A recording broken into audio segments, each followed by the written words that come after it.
बोचहा विधानसभा में उपचुनाव के लिए मतदान की प्रक्रिया संपन्न हो चुकी है। कुल 59.2% मतदान हुए। अब देखा यह जा रहा है कि जब 16 अप्रैल को मतगणना होगी तो जीत किसकी झोली में जाती है। लेकिन जो ग्राउंड रिपोर्टिंग कर रहे थे और राष्ट्रीय जनता दल के कार्यकर्ताओं और पोलिंग एजेंट की माने तो राष्ट्रीय जनता दल की जीत सुनिश्चित बताई जा रही है। जिस हिसाब से भरी गर्मी में भी वोटर वोट करने के लिए निकले, वह यह बता रहा है कि अमर पासवान के लिए लोगों का हुजूम निकला है। और जो वहाँ ग्राउंड पर थे जिन्होंने विश्लेषण किया है, उनकी भी माने तो कहीं ना कहीं तेजस्वी यादव की मेहनत रंग लाती दिखाई पड़ रही है।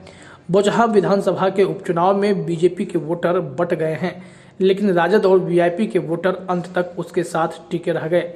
वे वोट डालने घर से निकलकर बूथों तक गए, लेकिन बीजेपी के वोटर सुस्त दिखे। वे घरों से देर से और कम तादाद में निकले। सुबह खुशनुमा माहौल में शुरू हुई वोटिंग देर शाम शांतिपूर्ण ढंग से संपन्न हो गई। बोचहा के उपचुनाव में राजद के अमर पासवान, वीआईपी की डॉक्टर गीता देवी और बीजेपी की बेबी कुमारी की किस्मत दांव पर है। 13 उम्मीदवारों की लिस्ट में नाम तो कांग्रेस का भी है, लेकिन बूथों पर उसके पोलिंग एजेंट तक नजर नहीं आए।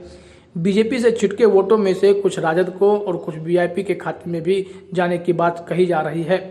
विश्लेषकों को माने तो बोचहा को लेकर सभी दलों ने जितनी जोर आजमाइश की है, उसके मुकाबले वोट कम पड़े। जिला प्रशासन के मुताबिक शाम 5 बजे तक 59.02% वोट पड़े थे। पिछली बार 2020 के चुनाव में 61.5 वोट पड़े। डीएम प्रणव कुमार के मुताबिक अंतिम रिपोर्ट आने पर वोटिंग प्रतिशत 60 के पार जा सकती है।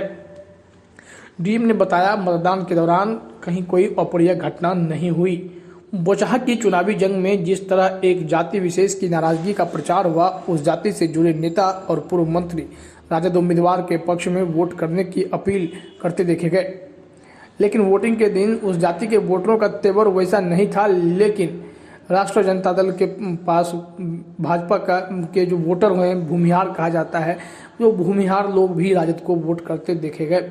वीआईपी सुप्रीमो मुकेश सहनी की मेहनत का भी थोड़ा बहुत असर दिखा है, लेकिन तेजस्वी यादव और अमर पासवान की जोड़ी के आगे हर कोई यहां पर थोड़ा फीसदी ही साबित हो रहा है। ऐसा माना जा रहा है कि जैसे ही ये काउंटिंग शुरू होगी, राष्ट्रीय जनता दल के लिए जश्न का माहौल और बढ़ता जाएगा। पूरे एनालिसिस को देखें तो उससे यही लग रहा है कि राजद के लिए पूरा माहौल बना हुआ है और जीत करीब करीब तय मानी जा रही है। कई जगहों पर यह विश्लेषण हुआ है और यह भी देखा जा रहा है कि जिस हिसाब से तेजस्वी यादव ने अपने पार्टी को A to Z की पार्टी बताई, हर एक मंचों से लोगों को उदाहरण देकर समझाया, युवाओं को कनेक्ट किया और युवा उम्मीदवार, पढ़ा लिखा उम्मीदवार उन्होंने मैदान में दिया। इससे यह स्पष्ट हो जाता है कि राष्ट्रीय जनता दल के लिए जीत काफ़ी नज़दीक है। बस गिनती का इंतजार है।